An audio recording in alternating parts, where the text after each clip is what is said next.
Yes, geezers, it's Speci here. I am probably the best deck builder in Marvel Snap right now, and I've got to share with you my favourite decks for Hitmonkey. It is a really exciting and powerful card.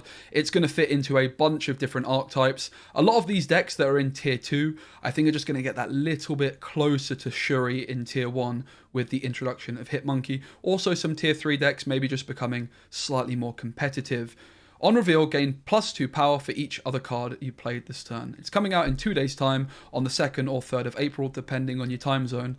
And of course, with it being a Battle Pass card, you're only going to be able to get access to this card if you purchase the Battle Pass card for money. It will then be in Series 5 the following month. Let's break down the maths on the card. So if you play just Hitmonkey on its own, it's going to play for 0 points. If you play one other card with Hitmonkey, 2 points, etc. So if you play 5 cards, as well as Hitmonkey, so 6 cards in total, it's going to play for 10 points. So we're going to start off by looking at the key synergy cards of Hitmonkey. The first is cost reduction cards. Sera being the most obvious example of this. You play your Sera down on turn 5. Hitmonkey is then only going to cost you 1 energy. So you can play a bunch of other 1-cost cards. Bang, lots of profit. The other cost reduction cards are going to be Zabu, Quinjet, so you could potentially do some double Hitmonkey stuff with Quinjet, because one of them would still only cost 1 because of the Quinjet change, but you could get like cheaper She-Hulks and things like that. And also Beast, I think, is going to be a really good one as well. These bounce decks have lots of ways of putting lots of bodies down on the board in a single turn. Beast is going to be reducing the cost. You can even bounce Hitmonkey back itself. You could play Hitmonkey on turn 4 with another card, bounce it back with Beast, and then it's only going to cost you 1 for the final turn. So quite a few different things you can do with these cost reduction cards, but more importantly, I think the little package of cards, which I think is really going to pop off with Hitmonkey, are these ones here, and it is Mysterio, Bast, Angela, and Bishop. In particular, Mysterio has amazing synergy with Hitmonkey. Because of the way Mysterio works, it does count as 3 cards being played at once. So on turn 4, for example, you can play Mysterio and Hitmonkey, and your Hitmonkey is then going to be worth 6 points for just 2 energy, which is incredibly competitive. You're looking in Marvel Snap to about double your energy cost and then have some upside for it to be a competitive card. So Hitmonkey can easily play for 6 points with just Mysterio alone, and therefore you can see it's really going to get out of hand potentially as a big finishing play. Bast also synergizes fantastically with Mysterio.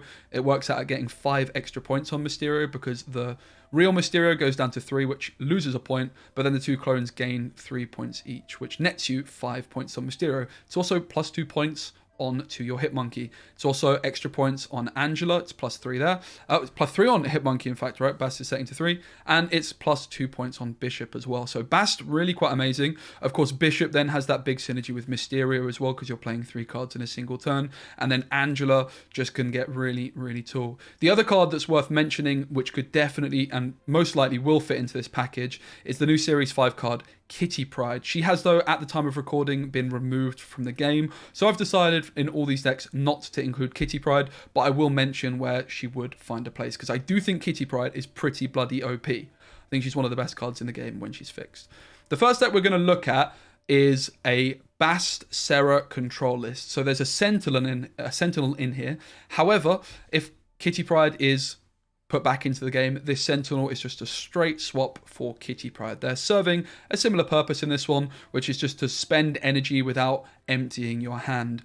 This one has a couple of the cost reduction cards in there in Zabu and Sera. Zabu definitely replaceable because we only have Shang-Chi in there, but most likely you're going to want to play Shang-Chi on turn number 6, and therefore it's just going to be a little bit cheaper. You're going to be able to play more cards on your final turn, which is going to give you more surprise value and more points on your Hitmonkey. We've got the Bast, the Bishop, the Angela, the Mysterio package in there as mentioned. You've then just got your typical control tools like Killmonger with the Nova, which is really good at buffing up the Mysterio. You've got the Hood as well, because your Killmonger is going to kill the Hood, and you can play the Demon on the final turn. One thing you need to be careful of with this one is not buffing up your Demon with Bast, or rather lowering its power. So you want to play Bast onto the Hood to get a 3-point Hood, or alternatively, play the Demon before you play the Bast. So that's just the one thing you need to be careful with this. This is probably going to be a tier 1 deck. In fact, a lot of the meta reports have, to my surprise, put Sera in tier 1 already as a strong competitor for Shuri. I do think it's a very good deck. I think Kitty Pryde makes it better, but of course, she's disabled. But Hitmonkey also just a really great addition to this Bast version of the deck. If you don't have Bast, I did just want to share you a more traditional take on the list. Definitely think the Bast version is better though with the Mysterio synergy, but you can still play Hitmonkey in a more traditional kind of Sera Control deck. There is of course the option of playing Dark Hawk in these decks as well. I'm just not personally a believer in that because Rockside feels a bit lackluster and you don't want to play Korg when you have a Killmonger. So that's the first deck, Sera Control. Definitely would recommend this list. And again, Kitty Pryde in for Sentinel when it's not out. I think this is going to be one of the best decks in the game. So you can already see Hitmonkey a great purchase because it's really closing the gap between some of the best decks and Shuri. Up next, we have another very strong deck, which I do think Hitmonkey improves. And Kitty Pryde is also a very strong contender to slot into this one here as well. Not exactly sure what you would replace, but maybe the Hood would be the most likely one. This is Jeff Hoogland's bounce deck with the one difference being I've taken out Falcon for Hitmonkey. Hitmonkey, just a nice explosive play on turn number 6 with Mysterio. It's got the Beast synergy in there as well. You want to be playing a whole bunch of cards down. Beast actually can make cards like Demon, the Iceman, the Korg cost 0, unlike Quinjet as well. So you can really get an explosive Hitmonkey on the final turn in this deck. Black Widow as well, a really nice bounce card to buff up your Dark Hawk. A really fantastic, phenomenal deck by Jeff Hoogland. One of my favourite decks in recent months. Hitmonkey makes it better again. Okay, up next we have a Mr. Negative deck. I do think that Hitmonkey is going to make the cut in Mr. Negative decks because it is going to cost nothing and you're going to have 2 stats in your Hitmonkey right off the bat. You already play Bast in these ones as well. And of course, on that final turn 7, often with Magic, because there is a little bit of Magic synergy there with Hitmonkey as well to give you that little bit of extra energy. Also, you're already playing Zabu as well, which might make your Wong cheap. You could play Psylocke on the second to last turn, whether that's turn 6 on a Magic game or turn 5 without Magic, to just give you even more energy with your Hitmonkey. The deck, you can definitely replace quite a lot of things. This is my favourite way, personally, of playing Mr. Negative. If you've got Kang could slot in here. You might want to just consider playing cards like Blue Marvel. There's all sorts of different things you could do. You could play Arnim Zola. This would probably be my favourite approach. I would maybe try and slot Kang in here somehow for White Tiger, perhaps, although or maybe Magic.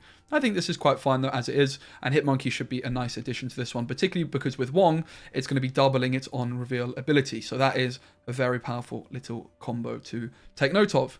Okay, up next we have a different type of deck, and I'm not sure this one is optimized as much as the others because I've never actually played Dracula Zoo. Dracula Zoo, quite a popular deck at the moment. You can't play Bast in this one because of your Red Skull and Infernaut, which your Dracula's going to be wanting to discard and essentially consume their power.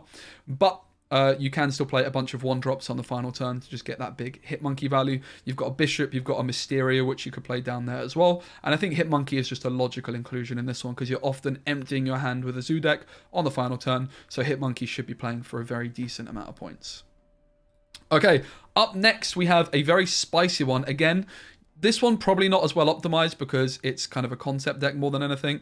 It is a double She-Hulk, double Hitmonkey deck. So the Quinjet in here to reduce the price of a lot of things. So you can go double Mysterio on turn number 6, for example, and then Hitmonkey. And that's already going to mean that you've played 6 cards with your Hitmonkey. So that's 10 points on your Hitmonkey already. And you might have another one off your Moon Girl as well. Going to be buffing your Bishop up a bunch. And then if you skip turn 5, you can play a couple of She-Hulks for just 1 energy as well. So lots of potential combos in there. Sunspot obviously soaking up the energy for when you skip turn number 5 for your She-Hulk plays. A pretty fun one. Goose going to be really powerful as well. Goose, just in general, quite a strong card to consider with Hitmonkey. You could play it with your Sera Control decks as well because Hitmonkey goes very tall. And of course, it's very good with She-Hulk as well.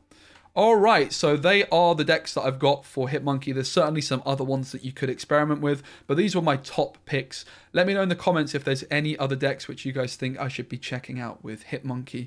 So, what is the overall conclusion? I think it's a great and fun card you can use in a bunch of different decks just to improve them slightly. I think the main little bit of synergy and the best decks of Hitmonkey are going to be those decks playing Bast, Mysterio, Angela, Bishop, and especially when Kitty Pryde is taken out of the ban shelter or whatever we want to call it, where she's just on the sidelines because she's breaking the game.